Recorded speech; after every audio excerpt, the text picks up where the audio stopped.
ভাবুন তো একবার, দেশের জন্য লড়ে আহত হলেন, পেলেন রাষ্ট্রীয় সম্মান আর বিশেষ স্বাস্থ্য কার্ড, কিন্তু সেই কার্ড নিয়েই যখন চিকিৎসার জন্য হাসপাতালে গেলেন তখন পেলেন অবহেলা আর বঞ্চনা। বারবার সরকারি নির্দেশনা থাকা সত্ত্বেও এবং হাতে স্বাস্থ্য কার্ড থাকা সত্ত্বেও জুলাই গণ অভ্যুত্থানে আহত বীরেরা কেন আজও সরকারি হাসপাতালে প্রাপ্য সম্মান ও ফাস্ট ট্র্যাক সেবা থেকে বঞ্চিত হচ্ছেন? এই ব্যর্থতা আমাদের স্বাস্থ্য ব্যবস্থার কোন গভীর সংকটের চোখে আঙুল দিয়ে দেখিয়ে দিচ্ছে? এই হৃদয় বিদারক প্রশ্নটি উঠে এসেছে সম্প্রতি এক গবেষণায়।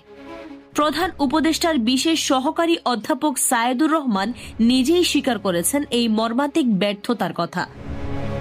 সরকার থেকে বারবার লিখিত নির্দেশনা এমনকি রিমাইন্ডার পাঠানো সত্ত্বেও হাসপাতালগুলো স্বাস্থ্য কার্ডধারী জুলাই আহতদের প্রাপ্য সম্মানটুকু দিচ্ছে না।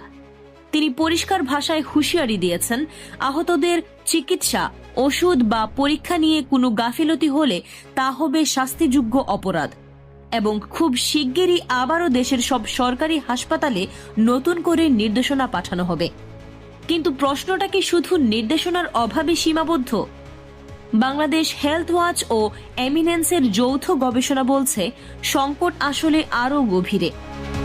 জুলাইয়ের আহতদের 3 স্তরে ভয়াবহ প্রতিবন্ধকতার শিকার হতে হয়েছে।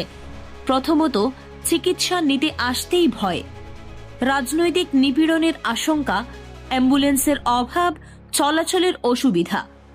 দ্বিতীয়ত, হাসপাতালে এসেও শান্তি নেই, ভর্তিতে দেরি, উপচে পড়া ভিড়, রেফারেন্স জট, রিসোর্সের অভাব, এমনকি অনৈতিক আচরণ ও ঘুষের মতো বাধা।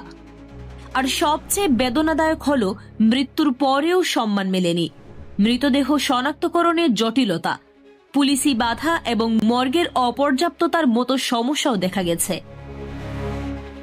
গবেষণা বলছে এর মূল কারণ হল জরুরি পরিস্থিতিতে আমাদের স্বাস্থ্য ব্যবস্থার প্রস্তুতির অভাব।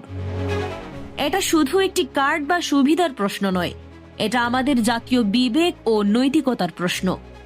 যে বীরের ত্যাগের ওপর দাঁড়িয়ে পরিবর্তনের স্বপ্ন দেখা হচ্ছে, সেই ব্যবস্থাই যদি তাদের সঙ্গে এমন আচরণ করে, তাহলে ভবিষ্যতে আমাদের জন্য কি অপেক্ষা করছে?